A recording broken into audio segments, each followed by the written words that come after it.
My name is Courtney Gurley, and this is my persuasive speech outline.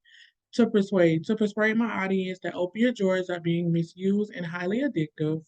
Whether it be your family members or friends, or even your best friend's mom, the misuse of opioids is something that hits close to home for many of us. I want to shed some light on the topic of opioid misuse, and it's no longer just a statistic, but a harsh reality that many are affected by. The United States are in an unprecedented opioid crisis. More than 130 people a day die of an opioid related overdose. As someone whose mom works as a drug counselor, I can attest to how many people are checked into drug rehab daily to try and combat their drug use.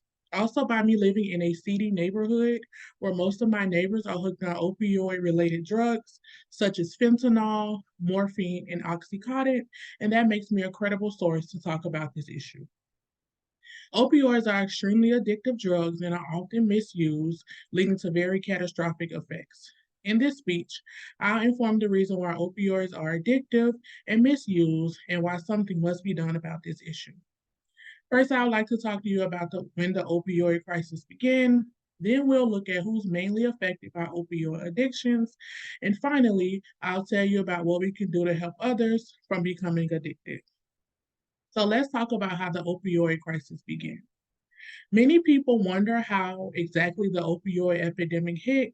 According to the research in the late 1800s, as opioids became a common use in the US to treat a smorgasbord of conditions, ranging from women with menstrual cramps, even claims of opioids being used to treat those with mental illnesses.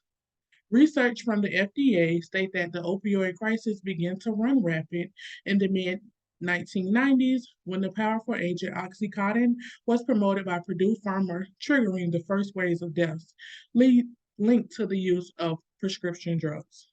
Whether the drugs were taken legal, illegally, stolen, or shared, they're responsible for 90 people in the US every day on average dying, according to the American Society of Anesthesiology.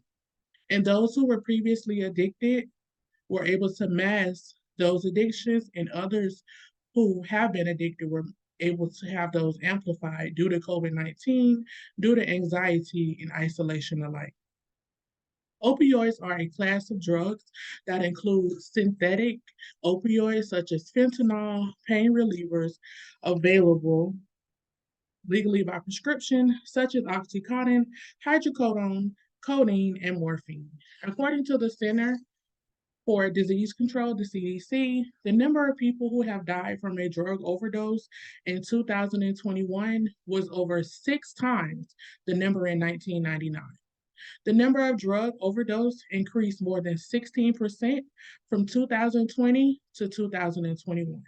And over 75% of the nearly 100,000 drug overdose deaths in 2021 included a opioid.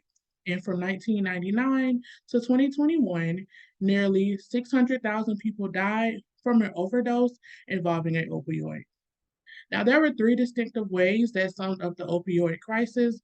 The first wave began in the 1990s with overdose deaths, including prescription opioids from natural and semi synthetic opioids. The second wave started in 2010, which increased overdose deaths and involving heroin. And the third wave began in 2013 with the rise of overdose deaths, including illegal manufactured fentanyl, and in 2017, more than 70,000 US overdose deaths included opioids, heroin, and synthetic narcotics. Now, early on in the opioid crisis, many people misuse the drug because it gave a pleasure effects. Opioids trigger your endorphins, and those endorphins tell your brain that you feel good. Your endorphins make it hard for you to feel any pain, and people continue to chase that feeling, in turn becoming addicted. And I would like to share a story about one of my high school classmates, whose name is Jasmine, who's currently strung out on drugs. It all started from a minor accident. As she was a cheerleader, she broke her ankle during the game and was prescribed Percocets. In the beginning, she was taking those drugs as they were prescribed, and then gradually taking more than she was supposed to. When her prescription refills ran out, She started buying street drugs such as Oxycontin and morphine, and somewhere along her drug journey, she was introduced to fentanyl, which is the single deadliest drug that threatens our nation and has ever been encountered by the FDA. Fentanyl is 50 times more potent than heroin and 100 times more potent than morphine, says the American Psychiatric Association. Now, Jasmine has been posted all over social media several times doing embarrassing things just to support her drug habit. Now, why can't we open our eyes and see the negative effects of these misused opioids are causing? There is enough research to say that the misuse of opioids is causing very dire consequences. Opioid addictions can lead to several public safety issues, such as car accidents and many deaths. Now, the evidence is striking that opioid misuse poses a huge concern. However, let us discuss who this crisis is mainly affecting. Does it really matter who's misusing the opioids? Some people may feel that it's a certain demographic that's misusing these drugs, or maybe it's a young person thing or it's an old person thing. Wrong. It's a everyone thing. Now, does it matter? Yes, it does. It's true that some people may abuse opioids more than others, or maybe they're just hiding it well. But the truth of the matter is, opioid abuse is something that is affecting all of us, whether it be directly or indirectly. Rural and urban communities whether alike have experienced an overdose crisis, but there are some known differences, such as access to treatment, also being able to get the medication that is needed once the person is addicted to opioids. Now, there are many people who are prescribed opioids and don't abuse them, but that percentage is very small compared to people who do become addicted. Someone argued that does not matter as these prescriptions are being misused because if they weren't so bad, why would they be prescribed? Again, it does matter. We all have all races and all ethnicities and all ages of people who are misusing those drugs. We have college educated people who are misusing these drugs. Now, according to the National Center for Drug Abuse Statistics, males consistently abuse opioids more than female, except among ages 12 to 17 years old. And the annual usage grew between 2018 and 2019 amongst Asians, people of two or more races, Hispanics, or Latino people. And in 2019, opioid increased among college graduates and those who did not complete high school, 8.1% increase. Now, after analyzing all angles, it is abundantly clear that opioid abuse poses a huge concern to our society. So, what should we do?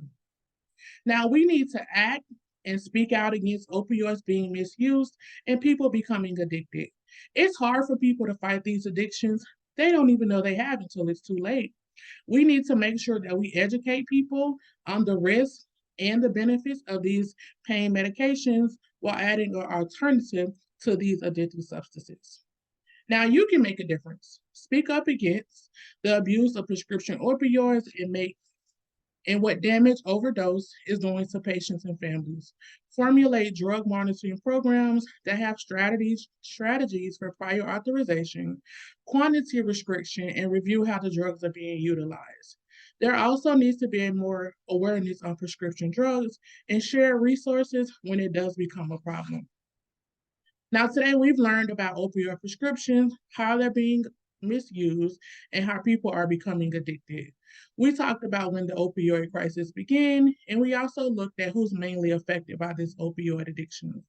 Finally, I told you about how we can help people from stopping to being addicted.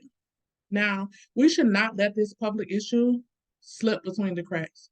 It's my hopes that I brought awareness about this issue so that we all can come together to combat this epidemic that is gradually taking over, speaking up against the misuse of prescription opioid drugs. And if we don't address this issue now of opioids being addicted, who knows? Tomorrow it may be your child or your parent who's addicted.